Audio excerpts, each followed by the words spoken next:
તાપી જિલ્લા આમ આદમી પાર્ટી દ્વારા આજ રોજ ગુજરાતના મુખ્યમંત્રી ભૂપેન્દ્રસિંહ પટેલને આવેદનપત્ર આપવામાં આવ્યું કે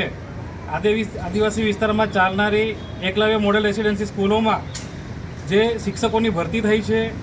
એ તમામ પરપ્રાંતિયો અને બહારના રાજ્યોના છે જેઓ હિન્દી ભાષામાં શિક્ષણ આપી રહ્યા છે,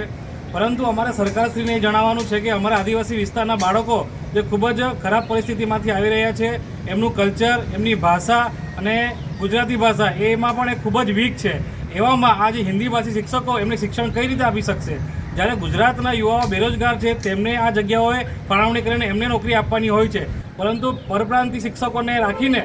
ગુજરાત સરકારે અન્યાય કર્યો છે, આદિવાસી વિસ્તાર સાથે અન્યાય કર્યો છે, જેના કારણે આદિવાસી વિસ્તારના બાળકો શિક્ષણથી વંચિત થઈ રહ્યા છે અને ગુજરાતના યુવાઓ બેરોજગાર થઈ રહ્યા છે. માટે આ જે પ્રશ્ન ઊભો થયો છે તેનું તાત્કાલિક નિવારણ કરે અને આવનારા દિવસોમાં જો આ નિરાકરણ ના કરવામાં આવે તો પછી લોકો સાથે અને